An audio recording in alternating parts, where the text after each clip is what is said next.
15가 부활하신 예수님입니다. 마태복음 28장 1절부터 15절까지 말씀입니다.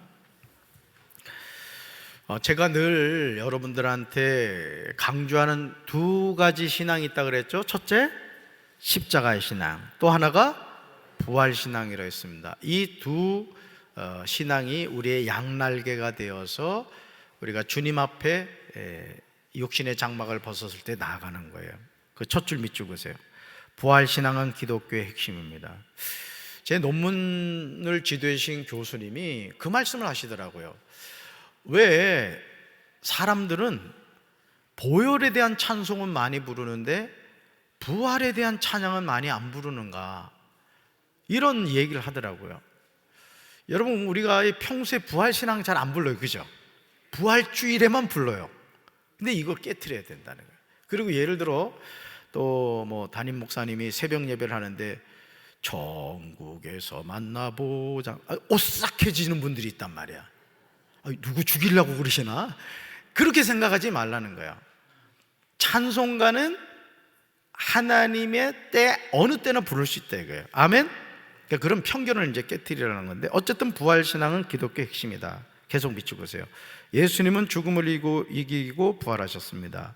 죽음을 이기신 예수님은 우리의 참 주님이시며 지금도 살아서 역사하고 계십니다. 그러니까 여타 성인들하고 우리 예수님이 가장 극명하게 다른 게 뭐라 그랬죠? 부활이란 말이에요. 부활. 그러니까 인간의 죄 문제를 해결하실 수 있는 유일한 분은 누구밖에 없다? 예수님밖에 없고, 사망 권세를 깨뜨리시고 다시 사신 분도 누구밖에 없다? 예수님밖에 없다. 그러니까 여러분, 우리가 예수님 잘 믿어야 된다고요. 자, 예수님의 무덤을 찾아온 두려움에 떠는 여인들에게 예수님이 세 가지를 말씀하셨는데, 자, 질문 볼까요?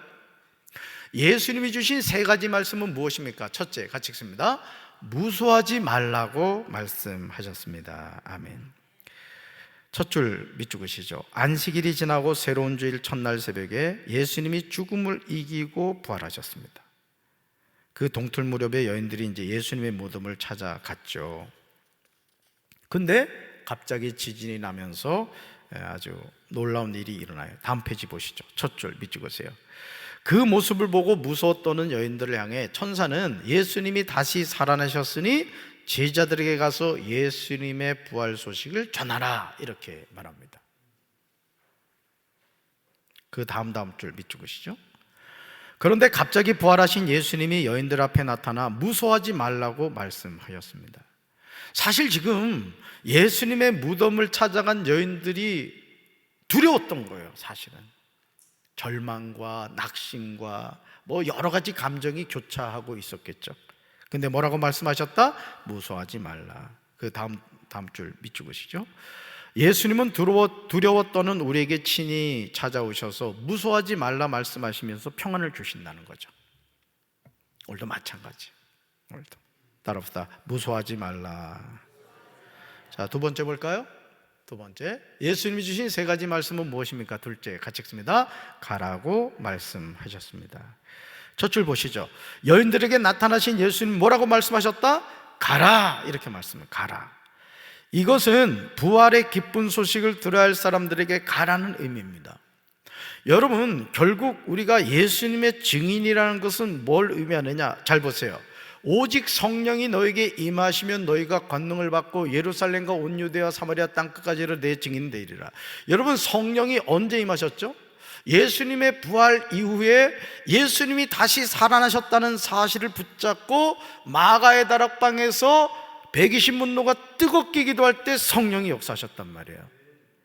그러니까 결국 우리가 예수님의 증인된다는 것은 뭘 의미하느냐? 예수님 다시 사셨습니다, 이거란 얘기죠.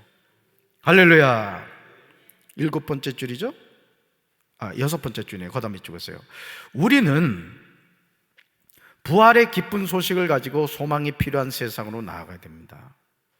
여러분, 사실 우리가 사는 이 세상이 지금 소망이 보입니까? 절망으로 가득 차 있다고요. 그러니까 수많은 사람들이 그 절망 때문에 스스로 목숨을 끊고 인천대교에 자꾸 뛰어내리고, 얼마 전에도 보니까 그 고등학생이 말이죠, 그 어느 지역이에요, 엄청 높은 데서 뛰어내려 죽었더라고. 그러니까 왜 그래요? 절망 가운데 있단 말이죠. 여러분, 우리가 잘 들으세요. 부활 신앙을 가지고 있으면 우리 마음에 뭐가 가득 차나? 기쁨이 있습니다. 기쁨. 그래서 신성종 목사님이 내가 본 지옥과 천국에서 지옥과 천국의 가장 큰 차이점이 뭐냐? 기쁨의 문제라는 얘기를 하시더라고요. 천국엔 너무너무 기쁨이 충만하다는 거예요. 그런데 지옥은 기쁨 자체가 없다는 거예요. 기쁨 자체가. 그런 차이가 있다는 것이죠. 자, 밑에서 두 번째 줄 밑줄 보세요. 예수 그리스도의 부활 소식을 들고 세상으로 나갈 때 우리를 둘러싼 절망의 암흑이 물러갑니다. 여러분, 캄캄한 밤에 여러분이 횃불을 들고 뛰어간다고 생각해 보세요. 그 횃불이 있는 곳에는 뭐가 사라지죠? 어둠이 사라지게 된다는 거예요. 여러분은 부활의 증인입니다. 뭘 의미하느냐? 절망 가운데 있는 사람들에게 빛을 비추는 역할을 해야 된다 이거예요. 아멘. 그래서 너희는 세상의 소금이고 너희는 세상의 빛이라 했단 말이야. 여러분, 이 강경 우리 사는 지역에 빛이 되어야 될 줄로 믿습니다. 자, 셋째 같이 봅시다. 예수님이 주신 세 가지 말씀은 무엇입니까? 셋째 같이 읽습니다. 갈릴리에서 만날 것을 말씀하셨습니다. 첫 줄 밑줄 보세요. 예수님은 제자들을 내 형제들이라고 부르시며 갈릴리에서 만나자고 하셨습니다. 여러분, 제자들이 형제입니까? 배신자들이지. 예수님 십자가에 못 박히실 때 다 도망갔잖아요. 어떤 제자는 발가벗고 도망갔어. 그런데도 예수님 뭐라 불러요? 내 형제들이라고 부르시는 거예요. 자, 그러면서 네 번째 줄 끝에 밑줄 보세요. 예수님이 갈릴리에서 보자고 하신 것은 그곳이 제자들을 처음 부르신 곳이었기 때문입니다.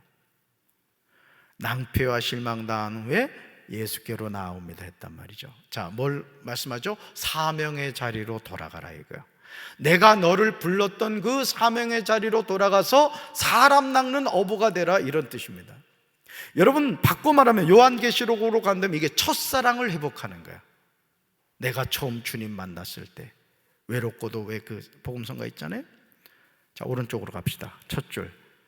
예수님은 제자들이 사명을 회복하길 원하셨습니다. 우리도 첫 부르심과 사명을 회복해야 돼요. 우리 하나님 앞에 다 섭니다. 누구나 서게 돼요. 그러나 상급은 달라요. 12등급이 있다고 나오더라고요. 저는 우리 사랑하는 성도 여러분들이 정말 금멸관 쓰시고 하나님께 인정받는 성도들 되길 주님의 이름으로 축원합니다. 다섯 번째 줄 끝에다 밑주세요. 우리도 부활하신 예수님을 다시 만나 부르심과 사명을 회복해야 돼요. 여러분, 이양 신앙생활할 거 똑부러지게 합시다. 이양 속회 인도자 하면 좀 전도도 하고 속회를 부흥시켜가지고 목사님 큰일 났습니다.